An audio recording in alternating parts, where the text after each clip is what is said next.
Alvarado. I'll play there. Okay, ready? Okay. Let the game begin. Ready? Hey, everybody. Come in back. Beer, yeah.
Three-quarter court against the basketball. This guy turned him. He has much power this way.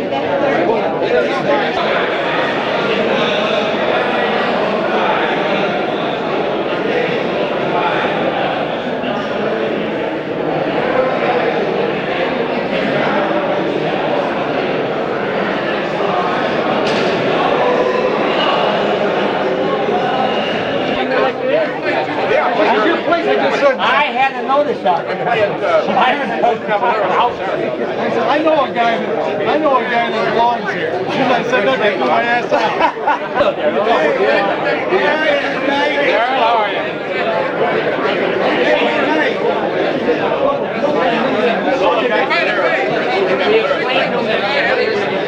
I don't want to get in the way. How are you?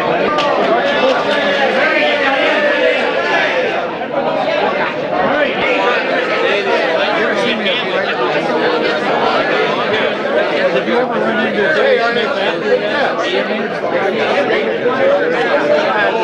There's some space for people who want to come in who didn't have the reservation. Good. So whatever space you have, Good to see you here.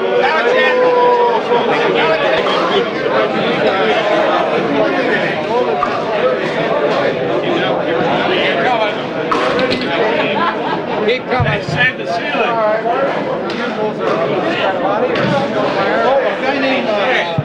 Subak, huh?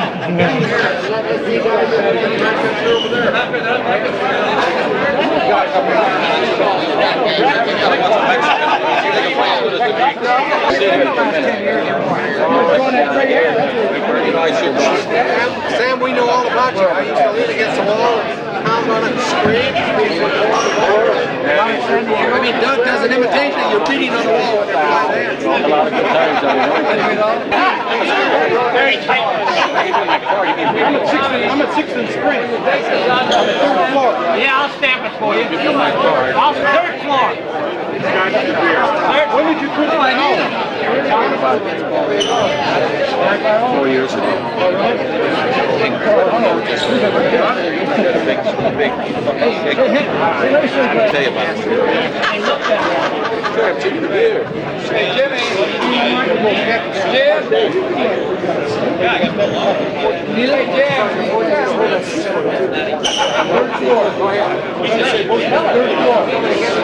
me, Darryl.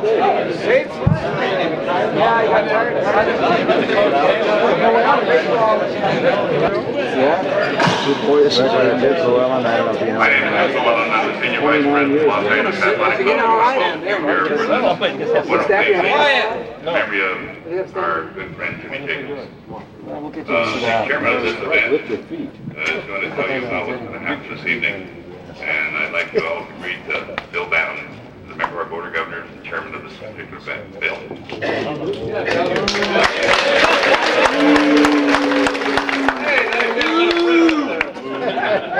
Louder. Can't hear you. Welcome to all of you.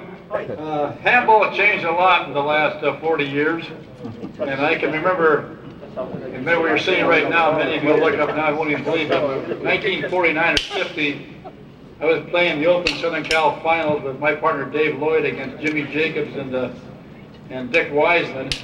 And it reminds you where the court was. Right above you was the back wall. On the very top was the ceiling. And where the picture, Miles Palmer's picture is where the sidewalk was, with a 25 by 50 court. Those big courts, you know? And I remember after we lost the first game, we were behind by about 6 or 8 points the second game. I looked at my partner and said, Scotty, we got about a much chance to win this game. We have a snowball in hell. He said, what kind of an attitude is that? So we didn't. We lost 2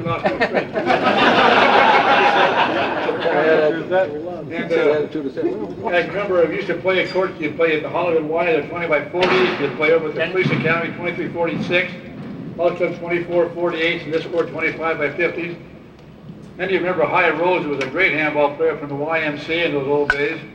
We were playing the far 25 by 50 court. One time a ball went way high in the air. He totally lost the ball, came down, he ran top of the head. And he was a fine player. It's a real pleasure to welcome all of this evening. We have a great program for you. I want to explain a little bit about the logistics, getting everybody out of here after the matches are over and going down.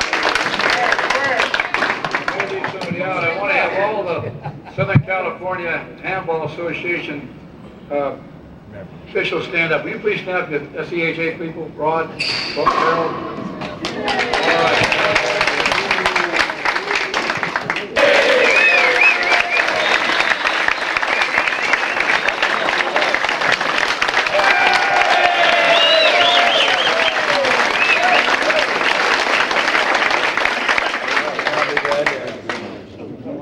All right. I can do this friend.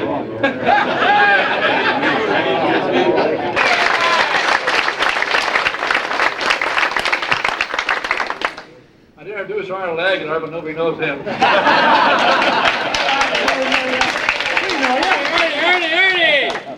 And we have another national singles champion, and quite a few times a national master champion doubles. Stuffy Singer, where's Stuff? Right out.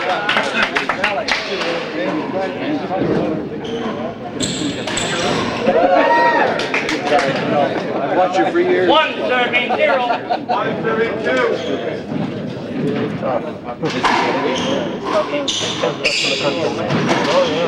just wanted to double.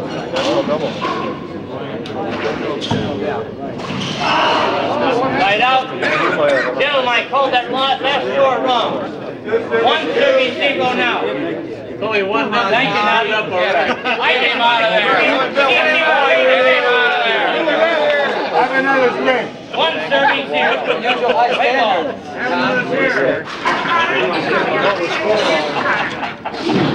How's the crowd go? Point. Good call. 2 serving 0. Wait again. Serving 3. No. Wait again.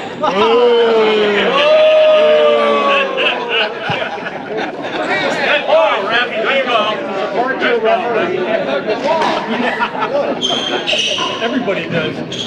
3 serving 2.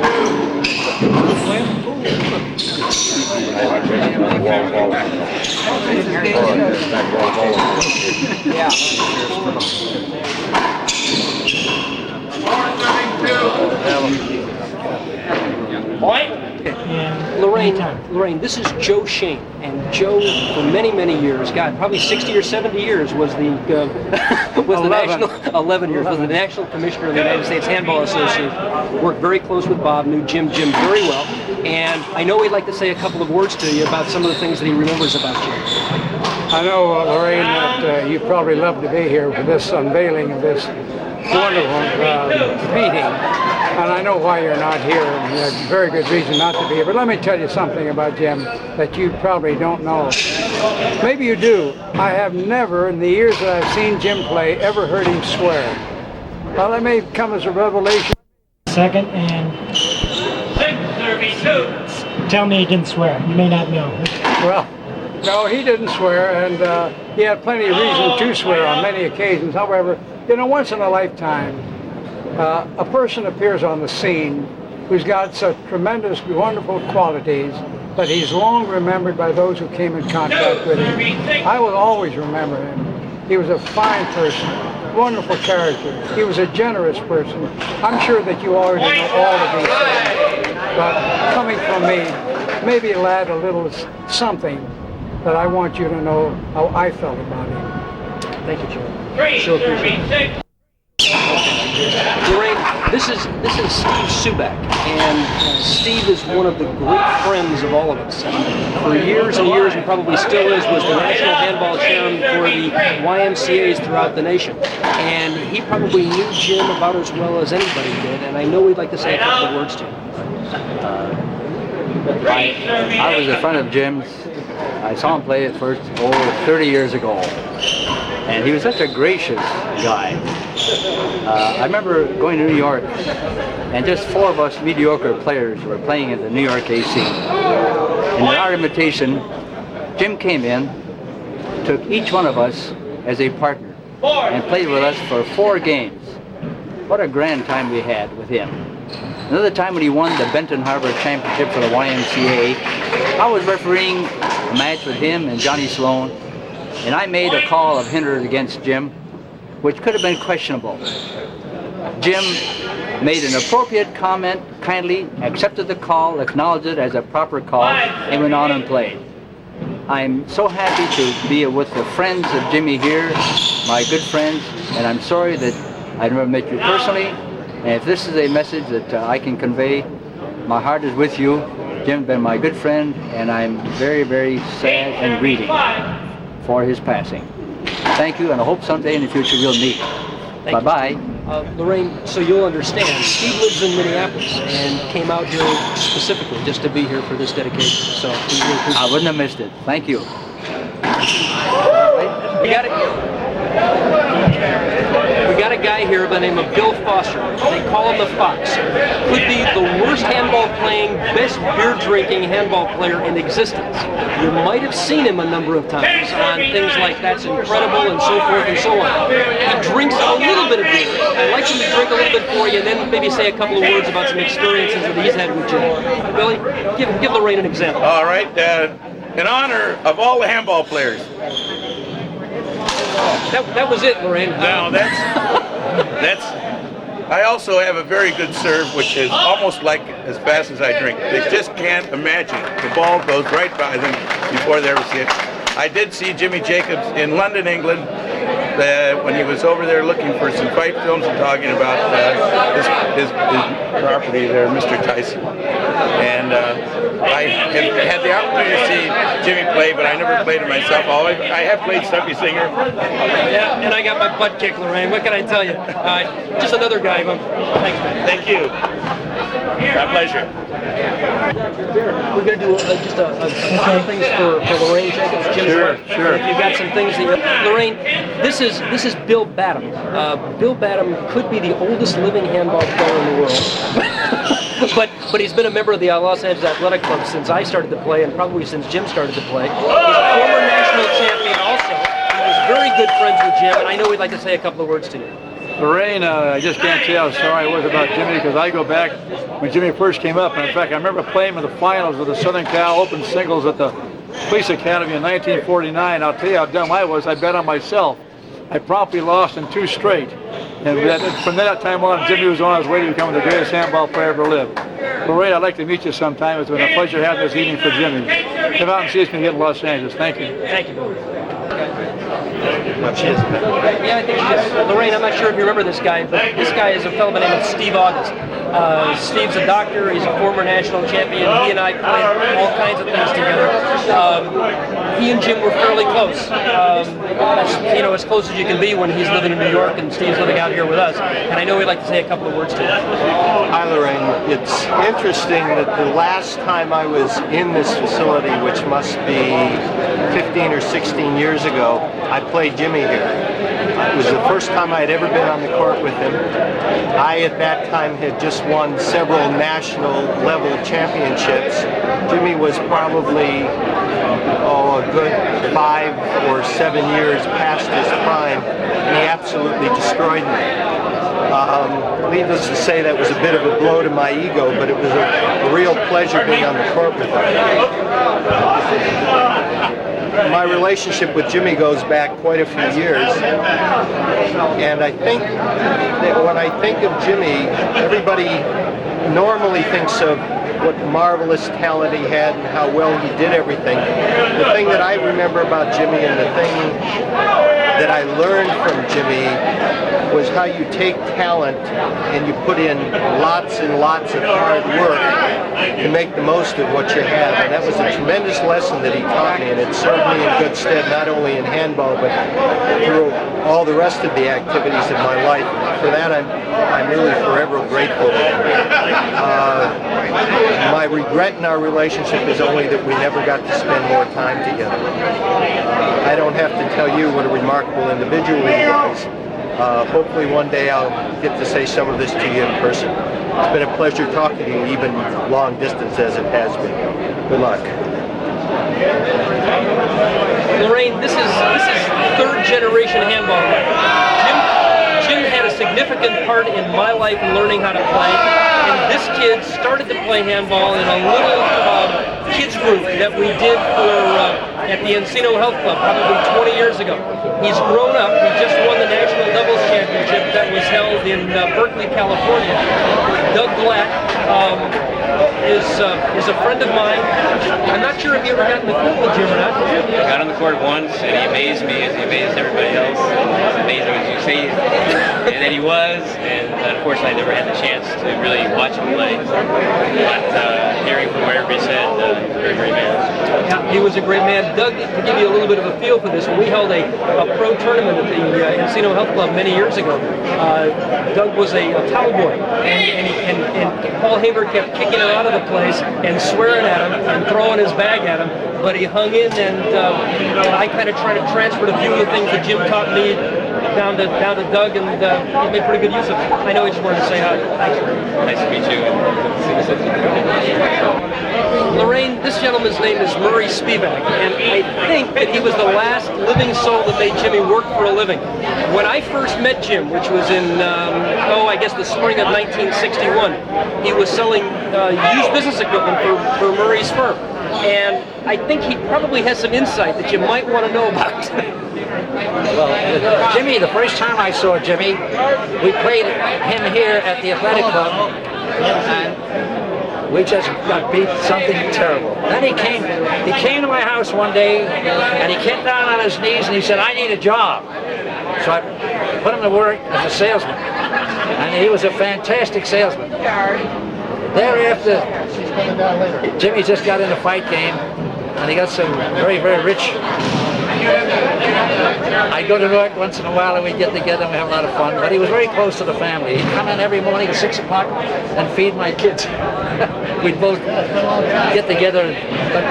He was like my son for many years. We're going to miss him, huh? Yeah. I was terrible. It's something I never thought would happen. And Stuffy, I remember him as a baby in the movies. Oh my God. The comedy series. Did you meet Lorraine? What? Hey, Lorraine, this is George Brodemarker. George not only was Jim's accountant, but I think he was Dorothy's accountant. And you handled the estate also? No. Didn't handle the estate, but he was the CPA for the United States Handball Association for years. We're still trying to figure out where all the money went, but that's not a big deal. But he was friends with Jim for years. An expression in handball was he was one of the great blockers of all time. It means he didn't let you hit shots. Now I know he did that to me when he was 50. Because he's small, he's trying to give when he me was that 50, stuff. he did that to me. Jimmy got to play him when he was 30, so I'm not sure if he ever got a chance to hit the ball. But George, why don't you talk to Lorraine for a minute? I will, for a minute. Jimmy was a friend, a good friend, a gentleman, a fine player. I knew him well.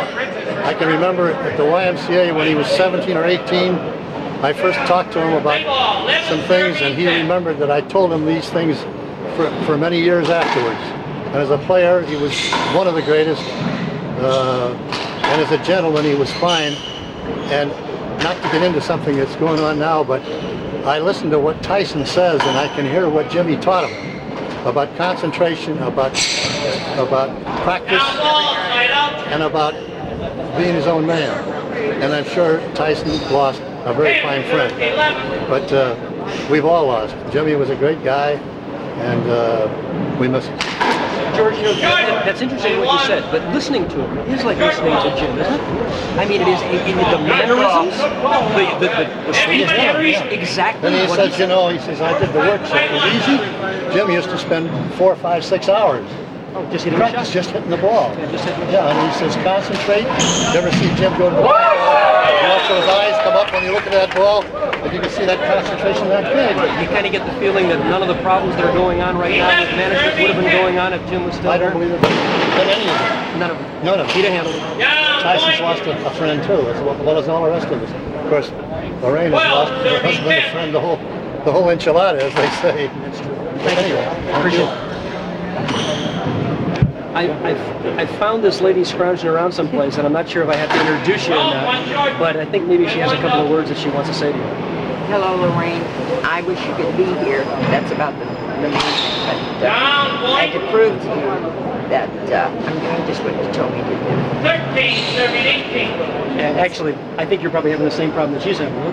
Yes. Doing what you're supposed to do. You betcha. Unfortunately, it's that price that we have to pay for, you know, how good things look. Yeah, we miss it. We miss it.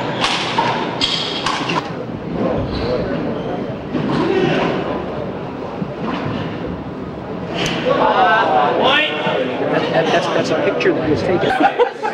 Okay, anytime. All right, Lorraine. This young fella's name is Naty Alvarado. I know you've heard about him, and he's the fella that has broken Jim's record by about 3 or 4 now of winning national USAC Tingle Championships. More importantly, however, is he's the same kind of classy individual and a nice kid, the same as Jim was, and I know we'd like to say a couple of words to him.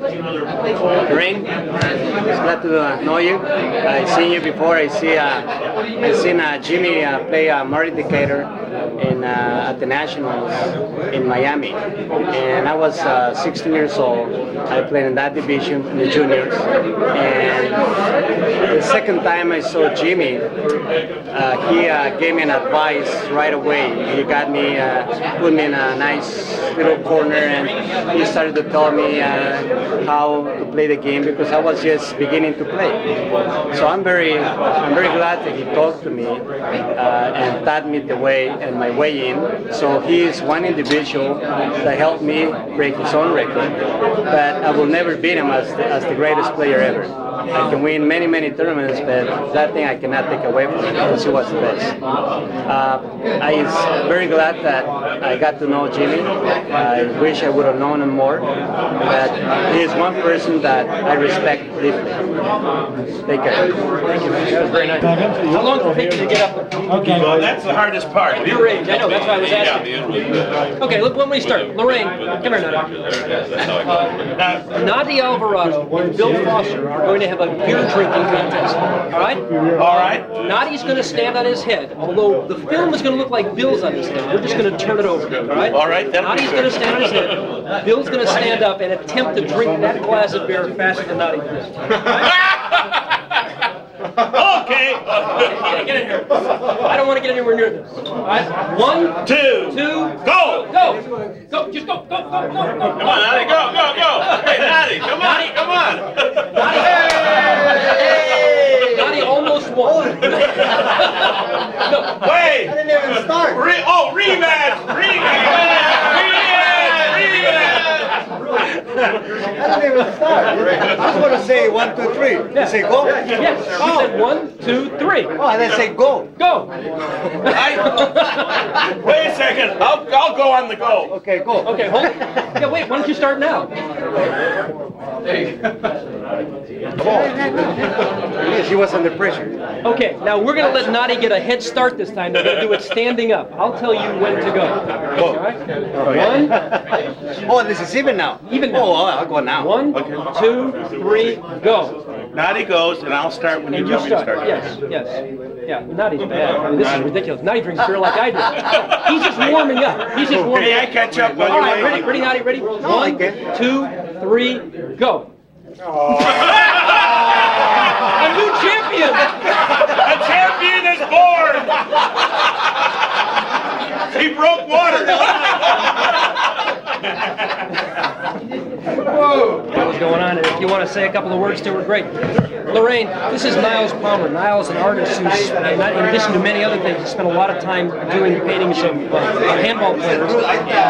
And he's done some of Jim for a lot of other people. And I think he might have a couple of things he'd like to say to you, too. Yeah, Jim's form as an artist is thinking about it. It's just really great for doing a painting. I've done a lot of different handball players, but the one I did of Jim I like the best because the form is just, he's just getting ready to go, and that's what I like about it when I look at painting. I was there. Thank you. Thank you. Be here because we're just going to, if you got some things you want to say about Jim, fine. Lorraine, well, this guy, but just shut up for a second, Wiseman. This guy, I just need kind of camera. This guy right here is a fellow that won the national doubles championship with Jim, which was Jim's first national doubles championship in 1960. All right, in 1960 up in San Francisco. I know you've heard the name a lot. I don't think you've ever had a chance to meet. His name is Dick Wiseman, and he probably has some interesting little tidbits that he might want to give to you. Well, Lorraine, 1960 was quite a year for Jimmy. It was unbelievable. He won actually 4 championships up there. He won both the singles and doubles, but in playing with me, he had to win in the semifinals and finals. He had to play singles, because I'm not a player that was ever in that type of class. And to take me and to carry me through to winning the national title in the same year that he had to play a very difficult singles going through Sloan in the finals. It was just incredible. And I was smart. I picked him from the beginning when he started out here playing handball. And I always, knowing I couldn't play too well myself, I figured I should pick somebody good. And so I grabbed hold of Jimmy, and we won many Pacific Coast titles together. And we had a marvelous relationship, and I certainly miss him. Yeah, Lorraine, so he doesn't downgrade himself a little bit. He and I won a couple of national doubles championships too. And I know that one of the first times I was ever in the court with Jim, it was at the same time as I was in the court with Dick. I'd been playing handball for about 6 months. And somehow or other, I got into a game with the two of them, and we played a game called Cutthroat. And that's where there's 3 guys in a court, one person serves, and the other 2 in the back. Lorraine plays racquetball, so she'll understand this. Right. The guy who's in the front serving plays the other 2 guys in the back. All right? I went up, they let me serve first. And I went up to serve, and here I am, this little kid beginner, and I look back and I see this team that has just won the National Doubles Championship, beating these idols of mine, Vic Hershkowitz and John Sloan and so forth and so on. And I look back, and they let me score the first 2 points of the game, and it was 3 or 4 years later that I think I scored a point on either one of them, right? But he's a neat guy, and I'm really glad he came down and say hi. Good. Out. More food is coming out. You get it? We'd like to start our program. So far, I think everything has been wonderful.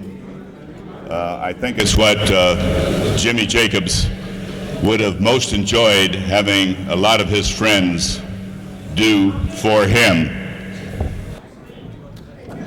Can you hear? Can you hear all right? All right.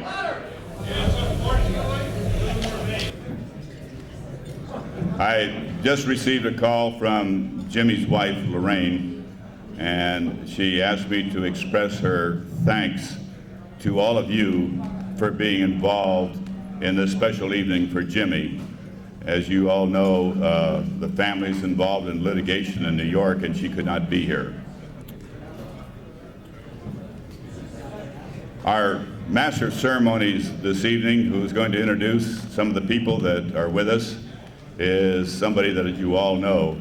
I've known him a long time. He was the sports editor for the Los Angeles Herald-Examiner, known as the Steamer. He has been involved in radio and television. Right now has a very, very fine rated program in Orange County at KFOX. Always on sports, always good, and always a guy you like to have around. Let's give a good welcome to Bud Ferrillo, the Steamer. Thank you very much. Thank you, Duke. I know one thing that Jimmy Jacobs wouldn't miss, and that's the fight that's going on in New York. You see the accounting of Mike Tyson's 1987 expenses? Cash draws, $332,000. Apartment equipment and furniture, $228,000. Rent, New York City, $18,000. Telephone for the Catskills was $1,227, and the telephone in Albany was $2,500.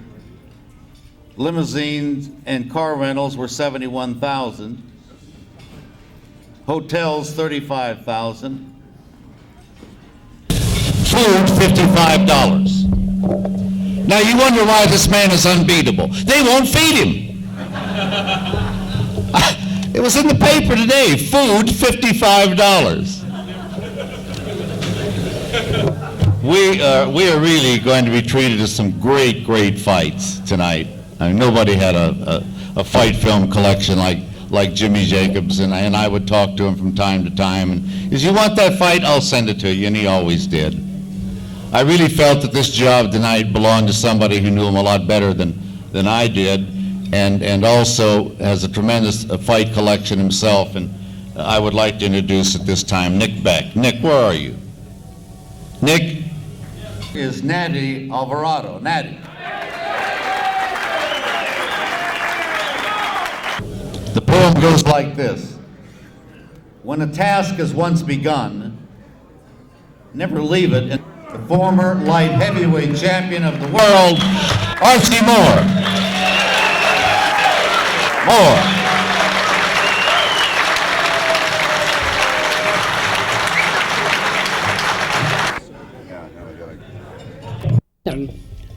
In every era, a personality stands high, shoulders above everybody else in his sport.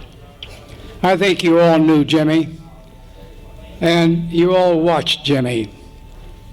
Well, you all read too that he was a 6-time national singles champion, and he was a 6-time national doubles champion with Marty Decatur.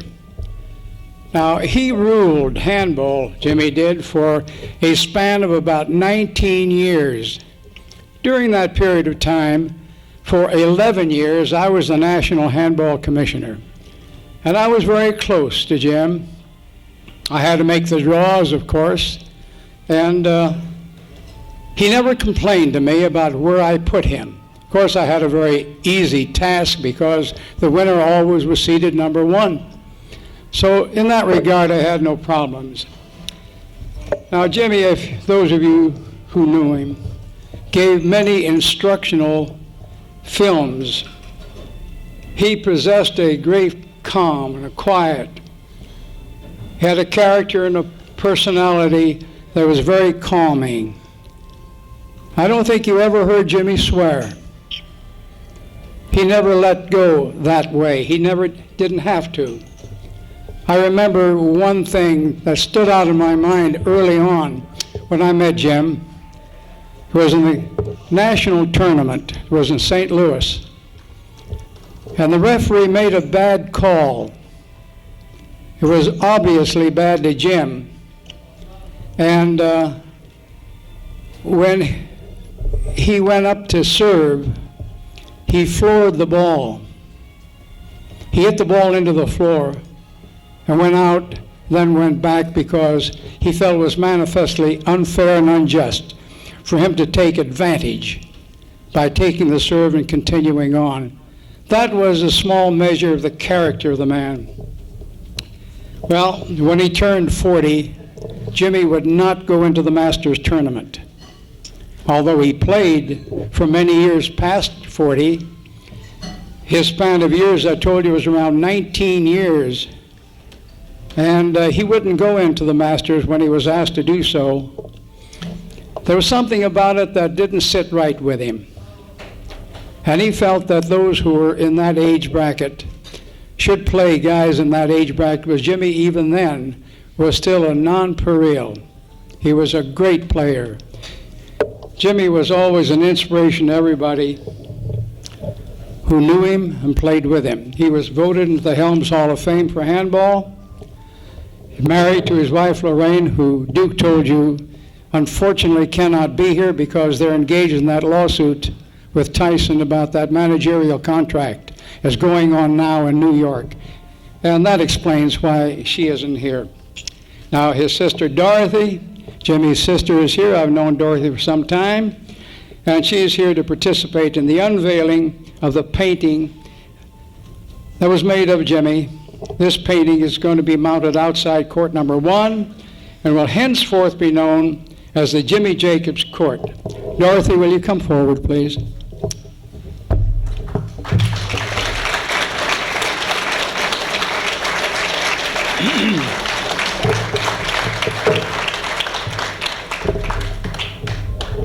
Dorothy, if you'll just stand on the other side of this painting, and you'll take the whole end of this cover, you'll just peel it over the top.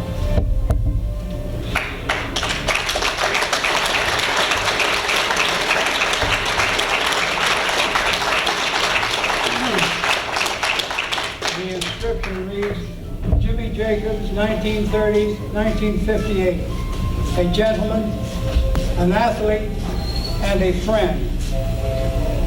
The court where it is going to be mounted is outside court number 1. You saw Naty Alvarado playing it. It's going to be enshrined there, and we never are going to talk about court number 1 again. We're going to talk about the Jimmy Jacobs Court. And so, Dorothy, we thank you for your participation. I hope that you will join with us from time to time to come in and see it mounted. And now, ladies and gentlemen, just a word from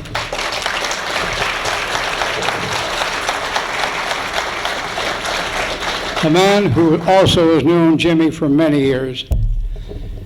He's from Minneapolis, Minnesota. He's the national chairman of the YMCA Handball Council, and he will have a word or two to say and maybe an invocation. Mr. Steve Subak.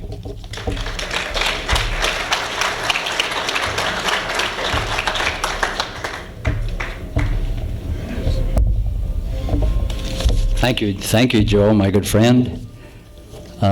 Ladies and gentlemen, it is a personal pleasure for me to come to your fine club. I've been coming here ever since 1959, which is 30 years ago, and you had a great tournament in 1959. And it is also an honor and a privilege to represent the National YMCA at this wonderful memorial dedication. Jimmy Jacobs was our National YMCA singles champion, winning the title on 4 occasions. 1956, Reading, Pennsylvania. 1960, at Minneapolis, Minnesota. 1962, in Benton Harbor, Michigan. And 1964 at St. Louis, Missouri.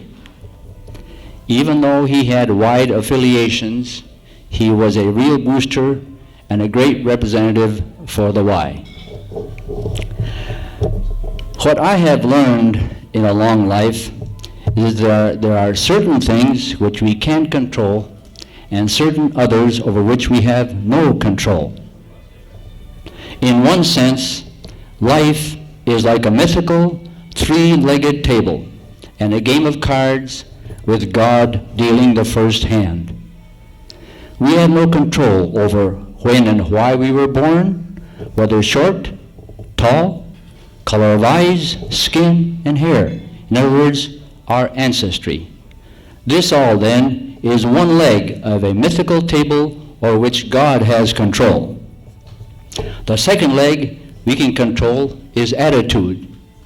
And the third, our goals. Now, during the 35 years of my acquaintanceship with Jimmy, I considered his attitude towards life and competition as outstanding. On goals, he came as close as anyone I have known to fulfilling them, even in such a short span of time on this earth. In His mysterious way and His infinite wisdom, God, the Supreme Being, all too soon chose to deal the final hand. Let us stand for a prayer.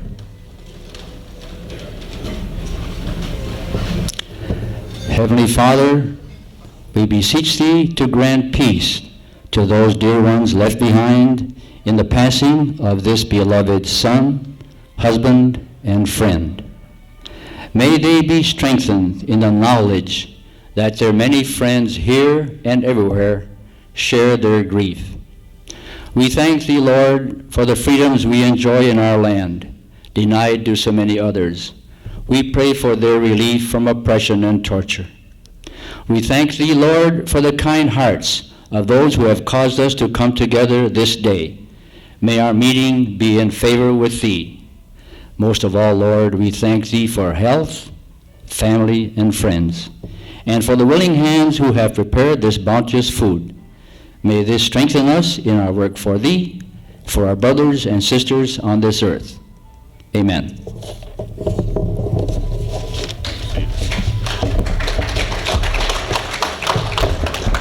Thank you, Steve. That was beautiful. Just one thing, and then I think we would just consider our evening something. Lorraine, you probably remember Duke Llewellyn. Duke was the physical director here and in charge of everything that happened in this place for all the years that Jimmy was associated. And a very, very good friend, and I know he'd like to say a couple of words to you. Duke? Thank you, Stuffy. Lorraine, I think you would have been pleased with this evening. Jimmy's friends were here, and you could feel that. It was a nice evening. Everybody, I think, enjoyed that they could be here and share in thoughts of Jimmy, who he was, what he was, and how he was. I hope when you come to Los Angeles, you will stop by and see us. To see our Jimmy Jacobs court, his wonderful painting, and the plaque inscribed on it. My very best to you from all of us at the Los Angeles Athletic Club and his friends. And may God protect you and make sure that you sometime get back to Los Angeles and see us. Thank you. Okay, relax. We're rolling in time. You're on, Lorraine. Jerry Greensides, Howie Eisenberg, all friends of Jim. I know they'd like to say a couple of words to you also. This was a wonderful affair. It was a great tribute to Jimmy, who was a great handball player and a great human being. We all enjoyed seeing him play, and we're real sorry that this had to happen, but we wish him well. Lorraine, I've never met you, but I've heard a lot about you, and I guess the best thing that's been said about you is that you and Jim were just tremendously happy together, and with my long friendship with Jim, it makes me happy to know that the last years of his life were spent with someone who he shared this kind of feeling with. I first met Jim when I was 17 and played with him and against him throughout the years. And in all those years, not only didn't I ever hear him say a bad word about anybody, but he universally had good words to say about everybody he came into contact with, to the extent where one might even think that, it was artificial. But if one thinks about it, Jim had no reason at all to be so complimentary to people. He was very successful, and the only possible reason I could think of for him to be like that was he genuinely wanted people to feel good, and that was a tremendous trait, especially for somebody as successful as Jim was. And I hope to meet you someday. Come on, Ronnie. Come on, Scotty. Just a second, and anytime. You can do too. Come on. Yeah. Go ahead. Look at that. Surprise guest from the East Coast happened to sneak in to get a free dinner. Son of Decatur. He really enjoyed himself tonight. I think he wants to say something. Hi, Lorraine. I haven't seen you in a while. I hope to talk to you soon. I'm out here for the summer and the winter. The ceremony here was beautiful. It's too bad that you weren't able to make it. I hope everything's going fine back in New York. And when I come back in December, I hope we can get together. Lorraine, you probably remember Ron Moormeister, a good friend of mine and a friend of Jim's.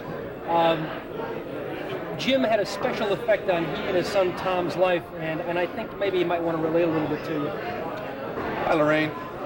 It's wonderful being here tonight with everybody, and this is the first place I ever got to play Jim Jacobs, the greatest player that ever lived in handball. It was a wonderful day for me, but I also had the privilege later on of getting to know a really wonderful man, one of the greatest men I've ever known.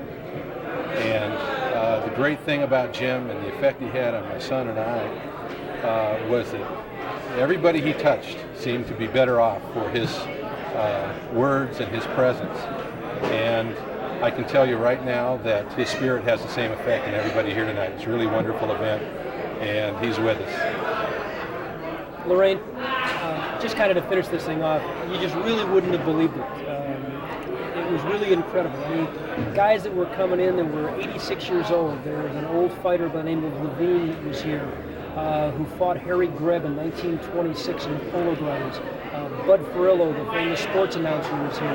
Archie Moore was here. All of the handball players whose names that you would recognize that we didn't get a chance to get on tape. It was incredible. The LA Athletic Club really did themselves, and more importantly, did Jim proud.